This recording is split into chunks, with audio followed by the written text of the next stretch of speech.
cadets, welcome back. I'm civilian instructor Jeremy Sparks, and this is Master Corporal Josh Sparks. Hello. Last week we looked at setting up some shelters. This week we're going to do a review of fire, or fire starting. For some of you, it will be a review if you were at last winter's outside exercise, or Winter X. You will have already gone through this, but if you're like Master Corporal Sparks, you may have forgotten some things. So we're going to do another review on how to quickly light a fire, and I'm going to instruct Master Corporal Sparks so that he can participate and have a review at the same time. Welcome to Survival Sunday. So, to save time, Josh and I have gone around and gathered up the materials we need to light the fire. So, we gathered up some birch bark. Why do we use birch bark? Because it's thin like paper and its sap is made out of oil. Its sap is very oily. Yeah. That's why it takes flame. Birch bark will take a flame very, very easily. We're not going to use it today. We did use a ferrocerium rod during the Winter X, and we may use it at a later date. But birch bark will take a spark from a ferrocerium rod as well. That's how easily flammable it is. And that's step one for the fire. The next thing we have is very thin sticks, about the size of pencil lead. Why do we have these? Because they're thin and will take a flame very easily. That's right. The next step up is pencil-sized sticks. If you can see that. They're about the size of a pencil. And why do we use these? Because they will take a flame very easily and they are thin, but they will produce more heat than our beginning sticks. That's right. The important part is that this is the first step towards fuel. We call it kindling, or it would be considered kindling. So you would have your tinder, which is your birch bark, that easily puts off quite a bit of heat once you get it lit. Then you have your smaller kindling, which takes flame very easily. And you have your next step up, which basically bridges the gap between kindling and fuel. The next step up would be wood about the size of your thumb. And what is this for? That is our first step in fuel that builds more heat. It's the first step in fuel. The reason we're going to use this is once we get to this point and the fire is burning, it's producing its own heat and it's burning away, it's consuming this. At this point, the fire is basically self-sustained. If you need to get more wood, this will give you time to do that. So these are larger size sticks. This is not for the fire. These will burn away, but the purpose of these is to create a break between your fire and the ground. The ground is most often damp.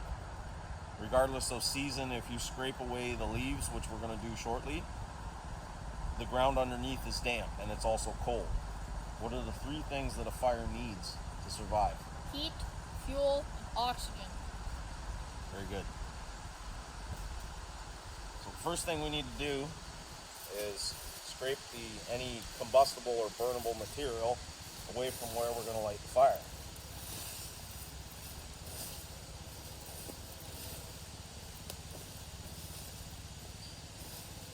Okay, that's good. So Josh is going to set up the larger sticks in a bed so that we can get going on the fire.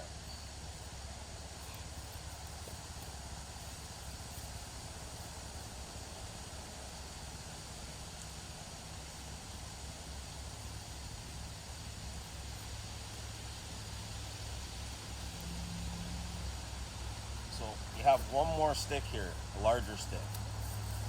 And then what we do with this one is we lay it across the bed that we've created up off the ground.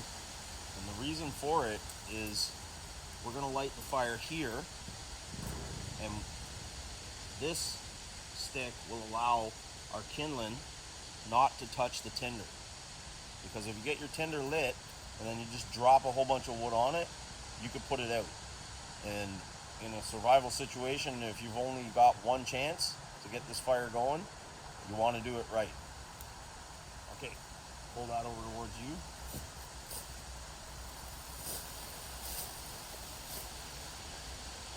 So the first thing Josh is going to do is get his birch bark, crumple it up into almost like a ball.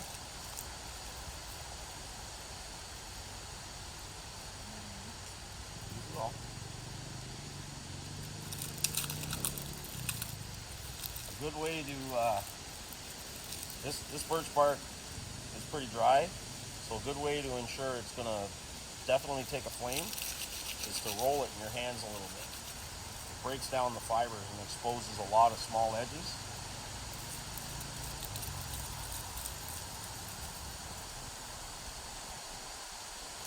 Okay. So step one is to light your tinder. Josh is going to use a lighter because it'll make it a lot easier. There you go. Now this will burn for a little while, so there's no reason to rush, no reason to panic.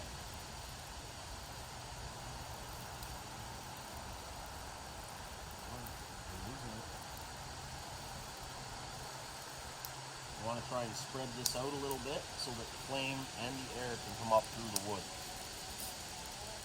Generally, the rule of thumb is once the flames are through the fuel that you've added, you can add the next step. So go ahead and add the next step.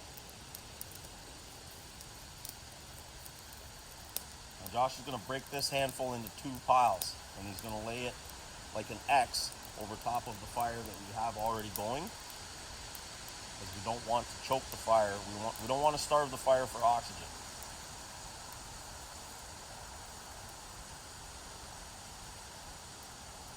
Wait a second until our flames get up through the fuel that we just added.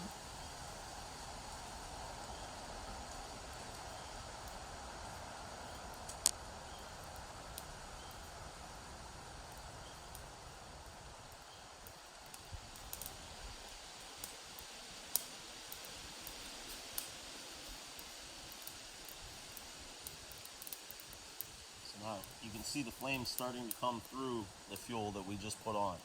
So now we can start to add our larger fuel. And you want to space these out as you lay them on, and then lay them in. So if Josh is laying them this way on this layer. Add one more in the middle. That's good. As long as you have an air gap, the fire can come through. We're going to give that a minute, and then we can lay another layer on a different direction.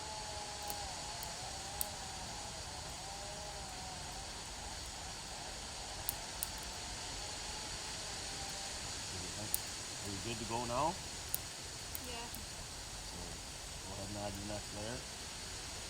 Down a bit of there, there you go.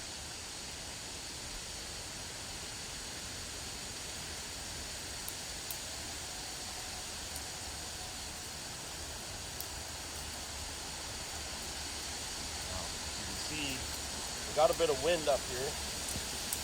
Sorry. So what we need to do is take combustible materials back further away from the fire.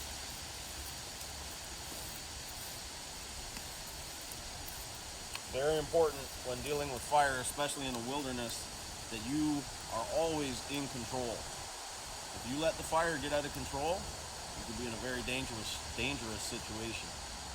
Go ahead and add your last couple pieces there.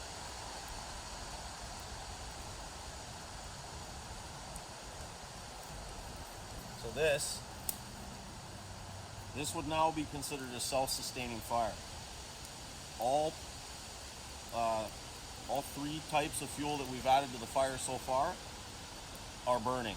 So if you needed to, at this point, you have maybe 5-10 minutes that you would step away from the fire, gather more wood, bring it back, and continue feeding the fire. So we're going to do something a little bit more advanced right now. In this tin, I have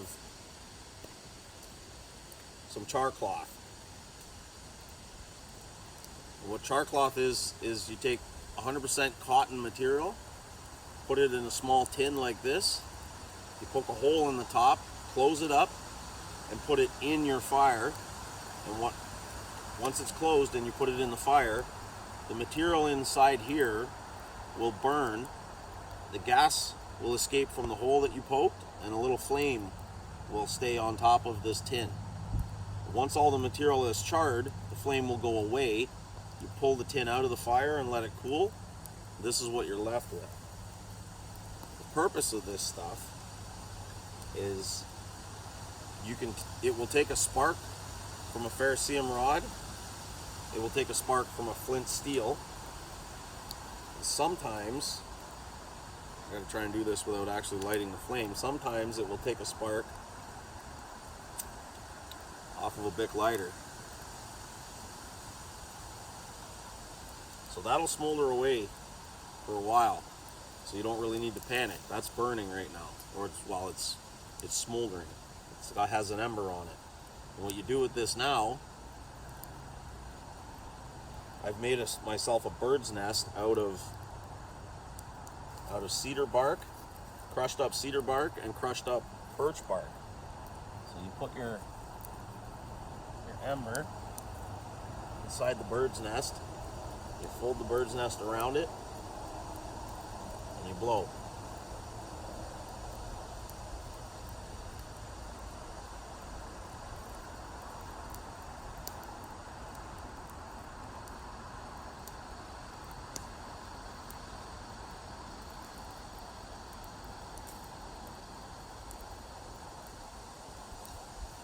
Gotta get it down in deep enough.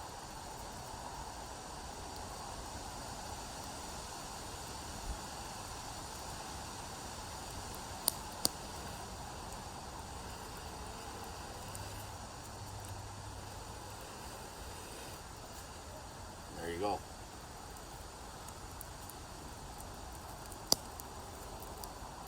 Now you can transfer this to your fire before it's lit. And you can put your pencil-sized sticks onto there, and your fire will burn. So this is slightly more advanced style of fire lighting. It's something we may practice at our next outdoor exercise, but that's the premise of how it works. So we're going to do one more type of ignition source, I guess you could call it. What I have here is just a normal cotton ball that you can buy at the drugstore. I generally keep a few of them in my fire kit, and going by what we're all dealing with right now at this current time, I'll bet you that everybody knows what this stuff is. This is hand sanitizer. So if you were to open up your cotton ball a little bit, put a little glob of hand sanitizer on it,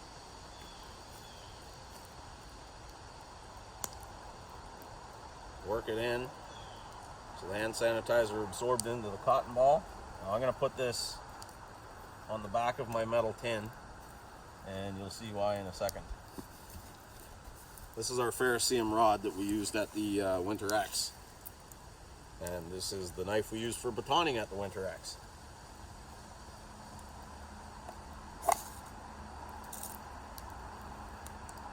I'm not sure if you can see the flame in the camera,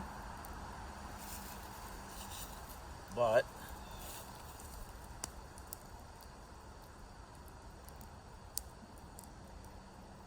there is definitely a flame there.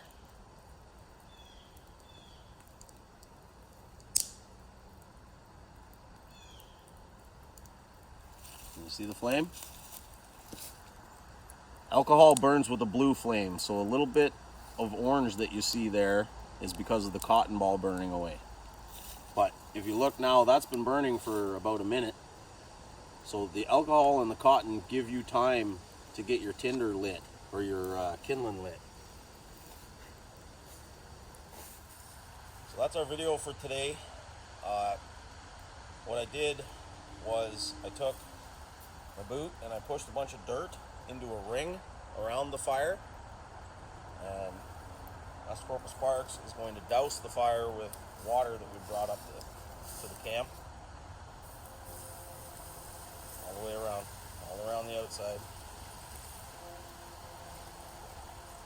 Got some embers over on this side.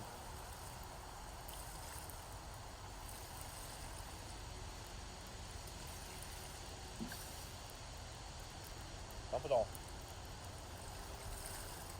So we've doused the fire. This fire is out, but be careful.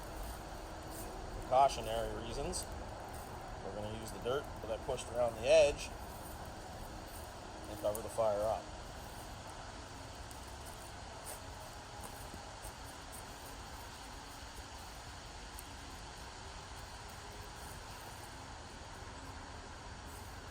Now there's almost no chance that can relight now.